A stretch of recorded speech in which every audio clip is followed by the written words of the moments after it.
So a little while back, I did a video about the top 10 things that were overpowered in Star Wars Battlefront 2. So in today's video, as a counter to that one, these are going to be the top 10 things that are underpowered in Star Wars Battlefront 2. Now these aren't in any particular order. This isn't a ranking video. These are just 10 random things. These all kind of just suck, so it was hard for me to sit here and actually rank them. These are just things that don't perform as well compared to some of the other options that are in this game. So if you guys enjoyed this video, please give it a thumbs up. It helps me out in the algorithm, helps new people find the channel, and it helps build the community. And with that said, let's get right into the list. So to start off this list, we have the Empire's Jump Trooper. Now, I do not like this Jump Trooper at all, especially compared to some of the others. It's just really weak. Its blaster is very inaccurate. Now, it does have a high rate of fire, so it does fairly decent when you're up close and personal, but odds are you don't want to be up close and personal when you're using a jet trooper. You want to stay on the move, you want to stay out of range, you want to constantly be jumping and using your jump pack. So when it comes to the overall damage output for the Empire's Jumper, it's just not that good. It's not a good reinforcement option to choose, and to top it all off, I think it's an ugly looking skin. I just think that the Empire's Jumper is just ugly and it sucks. So that is why it made this list. And then up next on this list is the default weapons. Now, a lot of the iconic blasters from Star Wars, such as the E11 for the Stormtroopers, is tied to being a default blaster. But the problem with this game is that you're at a huge disadvantage if you use the default blasters. Now, they do have some pretty good base stats, but they don't have any modifications compared to the other blasters. So once you unlock the other blasters, they kind of become obsolete. Some of them just straight up suck. They're really, really bad. Like, I am not a fan of the Heavy's default blaster when you play as the Rebels. The default blasters obviously vary based off of what era you're on and what class you choose, but for the most part, some of them are just laughably bad, especially the Sniper class. The Sniper's default blaster is absolutely horrible. And I really hope that DICE looks into this in the future and they do like a complete blaster overhaul, because I really want to use some of these blasters. Sometimes I want to play as the Stormtrooper and I want to use the E11 so I can look and feel like a default Stormtrooper from the movies. But if I use the E11, I'm just at a huge disadvantage compared to all of the other blasters. So next up on this list, we have the Mobile Sentry. Now, the Mobile Sentry just is not very good, especially compared to the Explosive Sentry or the Supercharged Sentry. I personally think that the default is better than the Mobile Sentry. Like, if I had the option of going with the Mobile Sentry or just the default, I would much rather have the default and then use that star card in any other spot for the Heavy. Because anytime I use the Mobile Sentry, it just doesn't feel like it does that much damage. It doesn't feel like I'm moving that much faster, especially when you compare it to the Avizian Gunner now. They can sprint full speed using their minigun, and the Mobile Sentry, which is supposed to make you more mobile, you're supposed to be able to move a lot quicker. It just doesn't feel that good, and I almost never see people use this star card loadout. It's definitely the most underpowered out of all of the Heavy variants for the Sentry, and it just isn't very good, and it needs some sort of tweaking. And then up next, we have the homing shot for the Officer. Now, the homing shot is absolutely horrible. It is bad. I was trying to get some gameplay of this for you guys, and I just couldn't get kills. Sometimes you get lucky and you could do some splash damage and you can maybe get a kill on somebody that's already weak. But for the most part, from what I could tell, I was hitting people with all three of the bolts and it wasn't even killing them. It is laughably bad. The only situation I could see this maybe coming in handy is if you're on a huge open map like Geonosis or something, and even then it just does not do enough damage. It is pathetic, especially compared to the Battlefront 2015 version. That thing would insta-kill people, and then in this game, it's just a waste of a star card, and it really makes me question as to why DICE even put some of these star cards in the game if they're going to be this bad. So do not ever, ever use the homing shot as an officer. And then next on our list, we have the Flame Trooper. The Flame Trooper used to be really good in this game. They used to be one of the better reinforcements because they had a burning effect over time, where if you caught somebody on fire, they would burn over a couple seconds, and it was very deadly. It was really good against heroes. You could catch them on fire, and then they would still take burn damage over time, and that would stack with how long you were burning them, and it actually felt like a flamethrower. Now, they did need a slight nerf because they were a bit too overpowered, but I think DICE kind of overdid it because now they just straight up suck. Because honestly, a shotgun at the same distance from the assault class does more damage and can kill an enemy faster than what the flamethrower does. The only situation where this flame trooper is really good is if you have a group of like 4 or 5 people all close quarters with one another. Otherwise, it's just not that good of a reinforcement, especially compared to some of the new ones we have, like the Clone Commando or the ARC Trooper or the BX Droid. I just don't think it's worthy to be compared to some of these other enforcers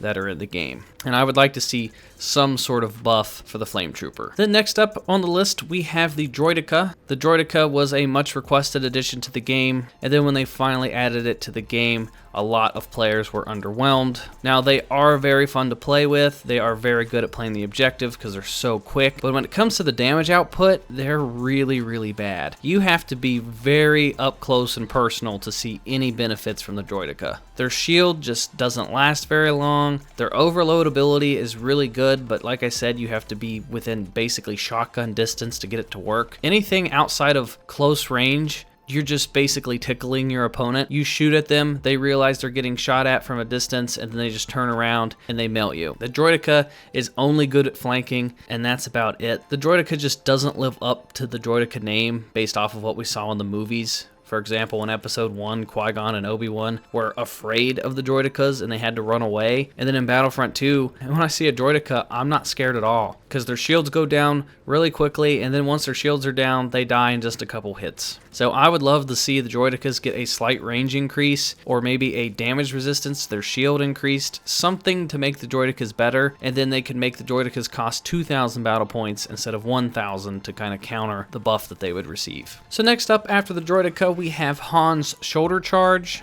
Now, there are a lot of hero abilities in this game that can one-shot kill infantry. Like you have Anakin's Heroic Might and Passionate Strike and Pull and Vader's Choke and his Saber Throw and even Han's Explosive. Like, there's a lot of abilities that can one-shot kill. So with Han's Shoulder Charge, it's like high risk and low reward, because it just does not do enough damage. I couldn't tell you how many times I've used Shoulder Charge, made contact with just a basic infantry, and then they survive. I think at the bare minimum, it should one-shot all infantry. It should do at least 200 damage and insta-kill heavies, specialist, and assault class. It obviously should not insta-kill reinforcements or other heroes. 200 damage is not that big of a deal, especially when you're fighting other heroes and stuff, because when you use this ability, you have to sprint towards the enemy. So just by using this ability, you're probably already getting shot at. You don't want to use it into a crowd of people. You normally want to use this just in like a 1v1 situation. And if you miss, then you're going to take a lot of damage and potentially die because Han does not have that much health. So I think if you're going to use the Shoulder Charge, it should at least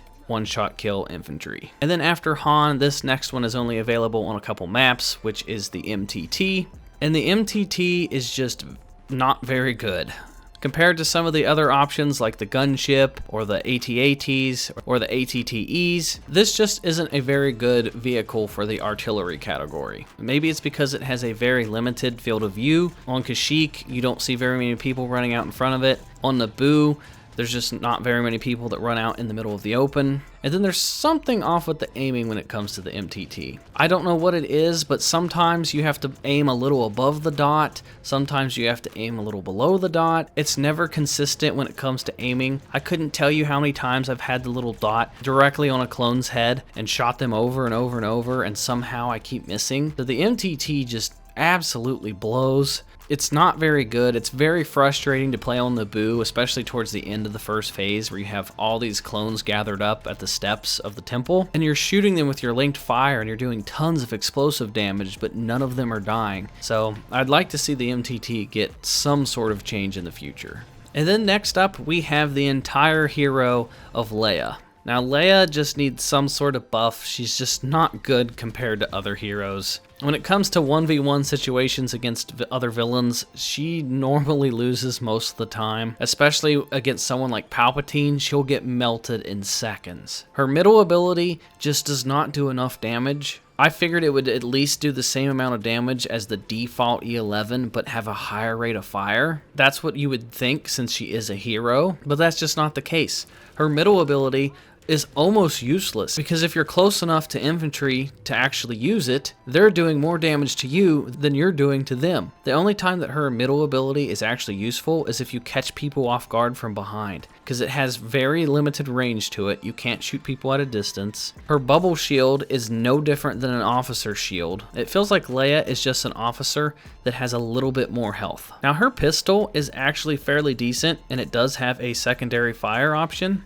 So Leia is kind of good on maps like Geonosis, or just any map where you can sit back at a distance and use secondary fire to pick people off. But once you get up close and personal with Leia, she's pretty much screwed every single time. And I'd like to see some sort of buff to Leia, either make it so she can shoot out of her shield while she's inside of it, or do something to buff her shield or her middle ability in some way. So I definitely think Leia needs some sort of complete overhaul to make her better. And then last up on this list, we have the Repulse Cannon. This star card is for the specialist, and it is horrible. This may be the worst thing on this list. Now, I tried to get some gameplay of the Repulse Cannon for you guys, and it took me like 10 minutes of trying just to get some footage of me actually using this online, because the range on it is so short. It's pointless. This is like a gag star card. It doesn't do hardly any damage that I could tell, almost at all. You can't use it on them 2 times in a row. So if you get lucky enough to knock them down, you can't use it on them a second time until they stand back up. So the only time I could see this being useful is if you manage to knock somebody off a cliff with it, or you knock them over and then are able to pop a couple shots onto them as they're knocked down. And you only get 2 hits with it before it needs to cool down. So this weapon was in Battlefront 2015, and it was an actual shotgun. And depending on what your loadout was in 2015, this was actually a good weapon to use. This is just a modified version of the Jawa shotgun, and it is just absolutely horrible. I would not recommend using this card. Maybe if you just want to troll people and you want to push people off the ledges on like the Death Star or something, would be the only situation I could see this actually being worth using. And this star card really makes me question what DICE was thinking. And the fact that it went like a year and a half and it was completely broken and it wouldn't even work really shows that DICE, I think, just doesn't even pay attention to most of these star cards in this game, because a lot of them, like this one and the homing shot, absolutely suck. So I would like to see DICE do something to make some of these other cards actually worth using, and I'd like to see people actually switch up their loadouts. The problem with Battlefront 2 right now is that people go with the best loadout, and then that's all you see is just everybody uses the same star cards over and over and over. So I'd like to see a little bit of variety. But that is going to do it for this list, guys. Let me know what you guys think of these down in the comment section down below. Do you guys think that these things are underpowered, or do you guys like them the way that they are? Either way, let me know what you guys think down below. Give this video a thumbs up if you enjoyed it. Hit that subscribe button if you are new here. Be sure to follow me on all social media at SwanyPlaysGames. All those links are found in the description down below, and I will talk to you guys in the next video.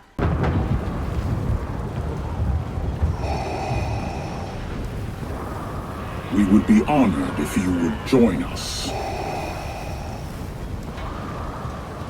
You cannot resist